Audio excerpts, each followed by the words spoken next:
पृष्ठीय क्षेत्रफल और आयतन। तो हमने पृष्ठीय क्षेत्रफल 12.1 में पढ़ लिए हैं। अब क्या पढ़ना है हमें? आयतन के बारे में पढ़ना है। सेम है, इसमें तो बहुत ज्यादा सोचना भी नहीं पड़ता, उसमें तो पृष्ठ आपको देखने पड़ते हैं कितने पृष्ठ हैं। इसमें केवल आपके पास जो भी कॉम्बिनेशन बनेगा, समझ रहे हो, जो भी आपके पास में दो आकृतियों को जोड़कर ठोस बनेगा उसका केवल आयतन निकालना, दोनों के आयतन का सूत्र लिख के उसको प्लस करके आपका क्या आ जाएगा? आंसर आ जाएगा। बोलो बात समझ आई या नहीं आई? कोई दिक्कत नहीं। तो ये क्वेश्चन जो होते हैं पृष्ठीय क्षेत्रफल से और ज्यादा आसान होते हैं। आसान तो वो भी है लेकिन उनसे भी ज्यादा इजी हो जाते हैं। ये बात समझ आ गई? अब जैसे एक्सरसाइज में देखो 12.2 का पहला क्वेश्चन देखो, ठीक है। एक ठोस एक अर्धगोले पर खड़े एक शंकु के आकार का है, समझ गए? एक ठोस जो है वो कैसा है? अर्धगोला जानते हैं आप? उसके ऊपर क्या लगा दिया? एक शंकु, समझ गए? तो अर्धगोला आपका ये हो गया ऐसा, और इसके ऊपर लगा दिया आपने शंकु रख दिया जी शंकु। इस तरह का एक ठोस। बात समझ आ गई आपको? अब क्या बोल रहा है कि इसकी त्रिज्या कितनी है? 1 सेंटीमीटर, ठीक है ना। जिसकी त्रिज्या 1 सेंटीमीटर तथा शंकु की ऊंचाई उसकी त्रिज्या के क्या है? बराबर। बात समझ आ गई आपको? उसकी और एक और बात बोल रहा है कि शंकु की ऊंचाई जो है वो किसके बराबर है? त्रिज्या। मतलब ये भी 1 सेंटीमीटर है। हाँ जी। इसकी त्रिज्या कितनी है? 1 सेंटीमीटर। अब उनकी ऊंचाई किसके बराबर है? त्रिज्या। तो कितनी होगी? 1। बोलो बात समझ में आ गई कि नहीं आई? तो ये आपकी 1 सेंटीमीटर होगी। कोई दिक्कत नहीं? अच्छा, अब क्या बोल रहे हैं यहाँ पर? इस ठोस का आयतन आपको किसके पदों में निकालना है? पाई के पदों में निकालना है। बात समझ में आ गई कि नहीं आई? आ गई। अब जरा ध्यान से समझो, कुछ करना ही नहीं इसमें तो पाई का मान भी नहीं रखना, ठीक है ना। आप लिखेंगे क्या? ठोस में यहाँ पे जो जो चीजें दी है पहले आप उनको लिख लेना कि शंकु की ऊंचाई 1 होगी और शंकु की त्रिज्या 1 होगी। अर्धगोले पे है तो अर्धगोले की त्रिज्या भी 1 होगी। ये साइज फिर आप लिखेंगे ठोस का क्या निकाल रहे हैं हम लोग? अब आयतन। और आयतन इसमें पूछा हुआ है आपको आयतन। तो इसमें कितनी चीजें सम्मिलित है? 2। कौन सी? शंकु और अर्धगोला। यहाँ लिखेंगे शंकु का आयतन और प्लस अर्धगोले का आयतन। बिल्कुल, अर्धगोले का आयतन। कोई दिक्कत यहाँ तक? नहीं। कोई दिक्कत नहीं होगी मेरे ख्याल से जी। शंकु का फॉर्मूला क्या होता है? 1/3 कम से कम 4 बार बोलते रहा करो ताकि आपको याद हो। ठीक है जी। और जो अर्धगोला है 2/3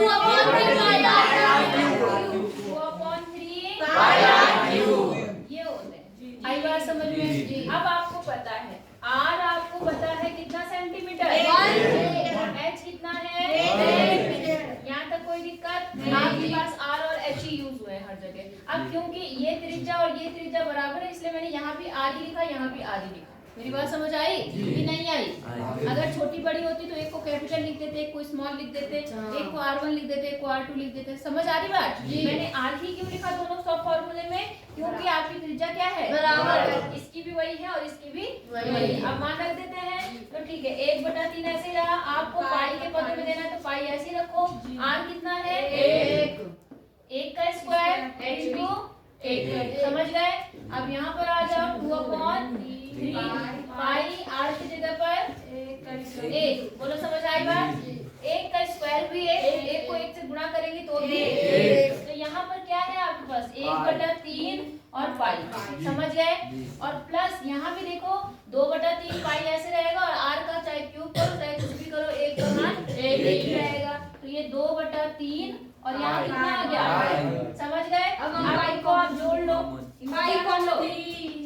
1/3 पाई प्लस 2/3 पाई, क्योंकि इनके हर क्या है? बराबर। और पाई के साथ दोनों में पाई है तो हर तो बराबर आ गया 3 और फिर डायरेक्ट जुड़ जाएंगे यहाँ पाई और यहाँ कितना पाई? 1 पाई प्लस 2 पाई मिलके कितने पाई बन गए? 3 पाई। 3 पाई बटे कितना? 3 से 3 पाई और क्या? आंसर है घन सेंटीमीटर या सेंटीमीटर क्यूब। इस चीज को जरूर लिखना। मैंने आपको कहा है कि मात्रक आपको क्या करना है, जरूर लिखना है। बात समझ में आ गई? सेंटीमीटर की घात 3 या घन सेंटीमीटर 1 के बाद। अगर हम पाई को कॉमन लेंगे जी बाहर तो तब भी वही होगा। आपने पाई कॉमन ले लिया, अंदर 1/2 और 2/3 बचेगा, उसको सॉल्व करना हो जाएगा। आप किसी भी मेथड से सॉल्व करो, अगर आपको कैलकुलेशन सही आती है तो आपका आंसर सही आएगा। समझ गए? उतारना है, उतारो फिर फटाफट अगला बताओ। सेकंड क्वेश्चन में क्या बोल रहा है कि एक इंजीनियरिंग के विद्यार्थी रचेल से एक पतली एल्युमिनियम की शीट का प्रयोग करते हुए एक मॉडल बनाने को कहा गया। ठीक है, आपको एक एल्युमिनियम की शीट का प्रयोग करके क्या बनाना है, मॉडल बनाने को कहा गया, जो कि एक ऐसे बेलन के आकार का हो जिसके दोनों सिरों पर क्या जुड़े हों, 2 शंकु जुड़े हों। समझ गए आप लोग? आपने चित्र बना दिया, सही बनाया। आपके पास एक बेलन था, ठीक है, आप चाहे ऐसे लेटा हुआ बनाओ चाहे खड़ा हुआ बनाओ, उससे कोई फर्क नहीं पड़ता। इसमें क्या जोड़ रखा आपने, एक शंकु इधर और एक शंकु इधर जोड़ने को कहा गया। बोलो, बात समझ में आ गई आपको? अब जो जो चित्र किया उतना लिख लो और उसके बाद कैलकुलेशन है सिंपल। तो देखो यहाँ पर क्या हो रहा है, दोनों सिरों पर शंकु जोड़े हुए हैं। इस मॉडल का व्यास कितना है, 3 सेंटीमीटर, और ऊंचाई कितनी है, लंबाई 12। तो लंबाई यहाँ से लेकर यहाँ तक कितनी, 12 सेंटीमीटर। और शंकु का जो व्यास है, व्यास मतलब यहाँ से लेकर यहाँ तक, शंकु का व्यास मतलब मॉडल का व्यास टोटल कितना है, 3 सेंटीमीटर। बोलो समझ आई नहीं है? हाँ, वेरी गुड, चार्ज हो जाएगी। यदि प्रत्येक शंकु की ऊंचाई कितनी हो, 2, तो रचेल द्वारा बनाए गए मॉडल के अंतर्विष्ट हवा का आयतन ज्ञात कीजिए। समझ गए आप लोग? अच्छा, अब देखो मैंने कहा भी था आपको कि अगर जब उसके अंदर की बात की जाए, चाहे हवा चाहे कुछ भी भर रहे हैं, तो हमें क्या निकालना पड़ता है, आयतन। हमारी बात समझ में? इस शंकु की ऊंचाई कितनी है, 2। तो यहाँ से यहाँ तक भी 2 है और यहाँ से यहाँ तक भी क्या है आपके पास, 2। तो बताओ कितने बच्चे कर लेंगे, हो जाएगा? पहले इसका आयतन निकालना प्लस इसका आयतन प्लस इसका आयतन, क्योंकि ये दोनों आयतन बराबर है तो आप चाहे तो आप 2 गुना शंकु का आयतन भी कर सकते हैं। ठीक है, इसके आयतन का फॉर्मूला क्या होता है, बेलन के आयतन का फॉर्मूला क्या होता है, पाई आर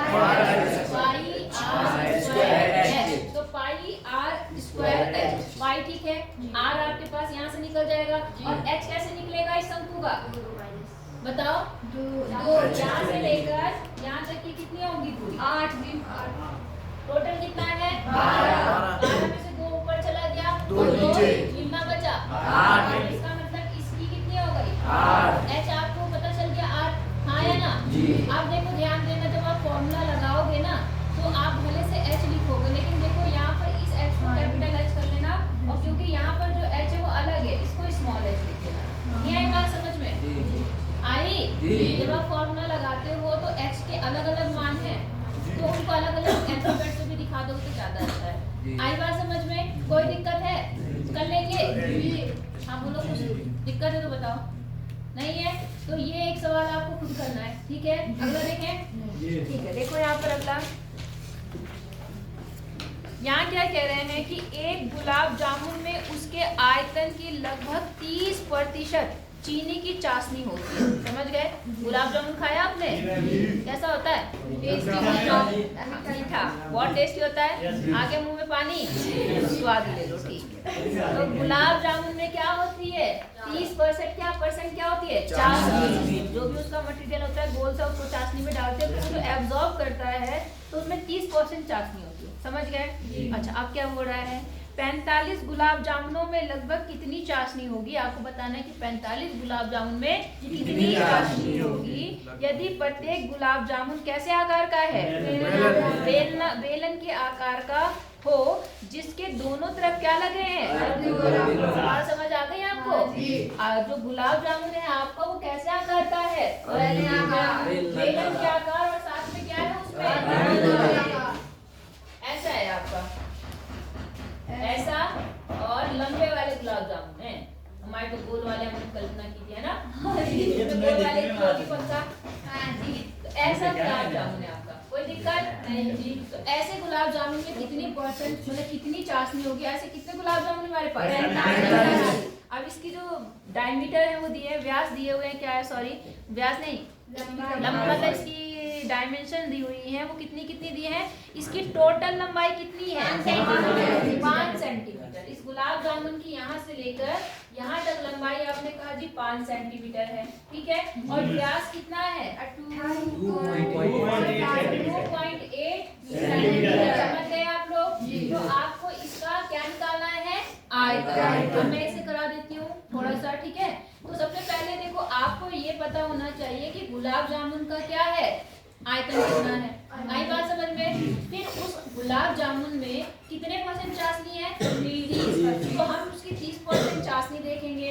फिर 44 गुलाब जामुन या सारे का एक साथ ले लेंगे हम, पहले 44 का आयतन देखेंगे, फिर उनका 30% देखेंगे और उसके बाद देखेंगे कितनी चाशनी।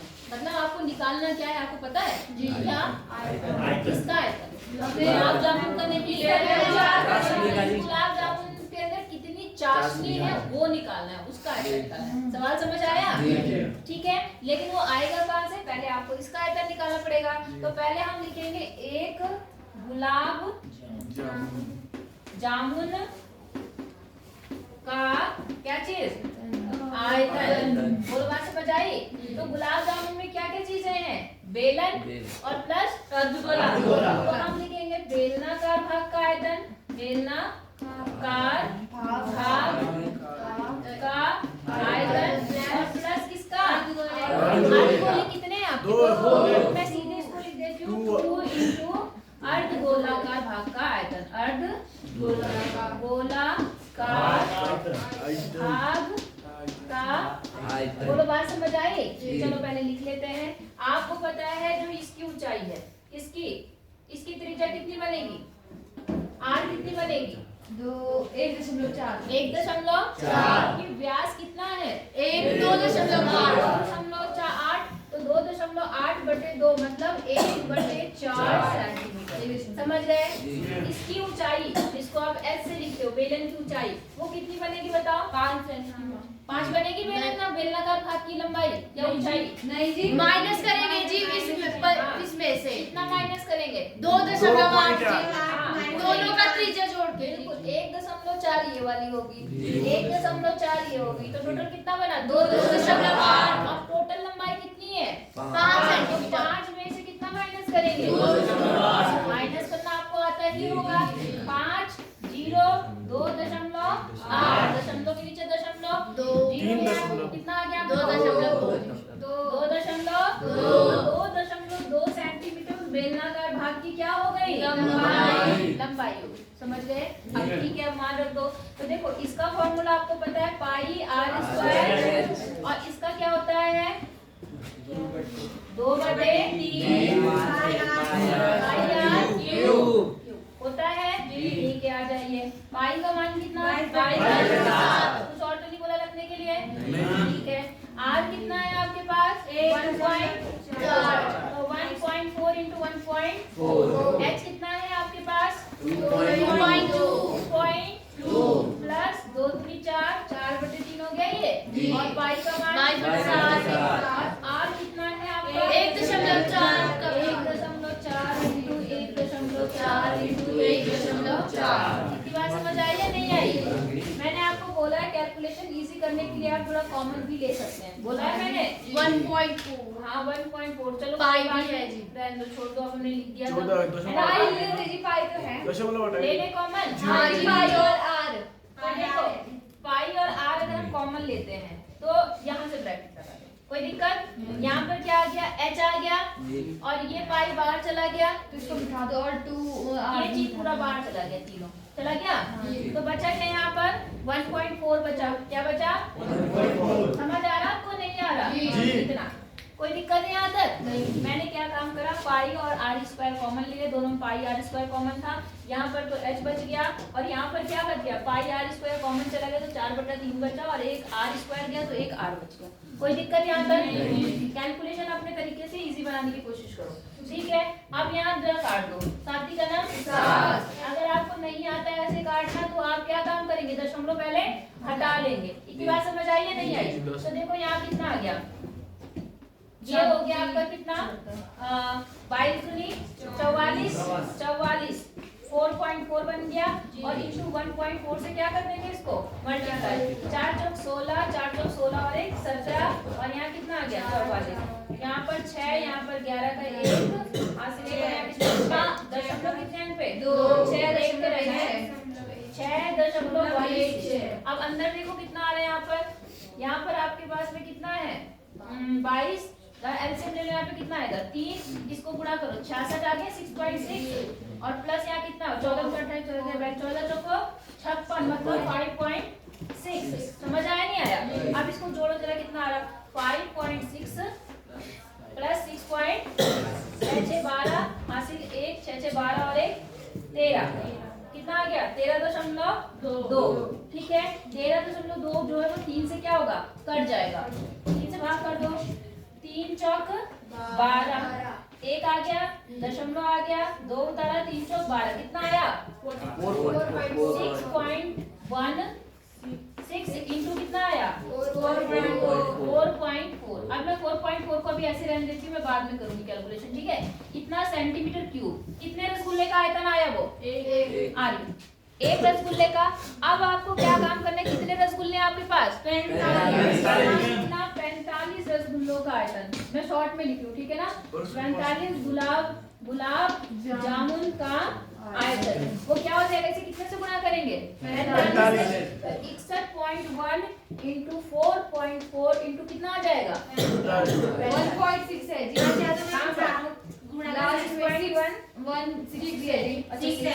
अच्छा ठीक है, इतनी बात समझ आ गई आपको? ये 45 रसगुल्लों का क्या हो गया आयतन। अब एक रसगुल्ले में या रसगुल्लों में कितने परसेंट चाशनी है, तो हमें चाशनी निकालनी है। तो आप लिखेंगे अतः चाशनी का आयतन, अतः चाशनी या चाशनी लिखो केवल चाशनी। चाशनी क्या है, कुल आयतन का कितना परसेंट है 30%। कितने का 30%। समझ रहे हैं नहीं समझ रहे? 100 मतलब हाँ, तो कितना मतलब क्या है 6.16 इंटू 4.4 इंटू 45 का मतलब गुणा और 30 बटे कितना 100। समझ आ रहा आपको कि नहीं आ रहा? अब आप इसको गुणा करेंगे, आपको जो आएगा वो आंसर आ जाएगा। इससे कट गया अच्छा 5 दूनी 10, 5 नीम 45, 2 से इसको काटेंगे 2.2। समझ गए? अब फिर कैलकुलेशन रहेगी, कैलकुलेशन करो, इसको इससे गुणा करो 6.16 इंटू कितना 2.2 कर लो, जल्दी से दूंगी 12। यहाँ पर कितना आ गया 3 और यहाँ पर 12, यहाँ पर भी वही आएगा 2 3 2 1। एक बार चेक करना सर आ गया तो मैं थोड़ा जल्दी कर लूँ। ठीक है, कितना आ गया कितने 3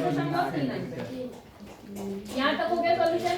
अब 9 दूनी 27 से और गुणा कर दो, करो 7 दूनी 14, 5 से 35 और 1 36, 7 दूनी 35 36 3 और 7 के 21 22 24 के 4 हासिल 2 7 कम 7 और 5।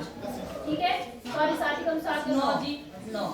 आप देखो यहाँ पर 2 से करो, यहाँ कितना 4 10 का 0 फिर 10 और 1 11 हासिल 1 6 7 और 1 करना। देखो यहाँ पर 4 0 9 9 5 16 का 6 3 कितना आया 3 6 5 9 0 पीछे में 3 338 सेंटीमीटर है।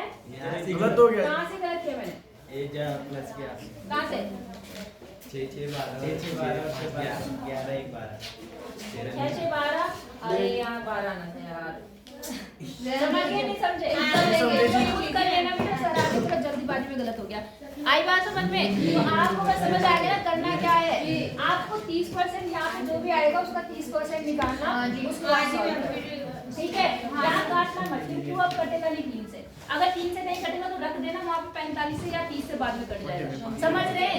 कैलकुलेशन तो आती है 30% तक निकालना, सही कैलकुलेशन करके निकालना, आपका आंसर आ जाएगा। समझ आ रही बात है नहीं आ रही? तो पहले तो नहीं बताया क्या मिस्टेक हो गई? आप लगी हुई थी। अरे तो लगी तो मैं इसलिए थी कि मैंने सर देखा, मैंने कहा फटाफट हो जाएगा। अब सर आ गए थे तब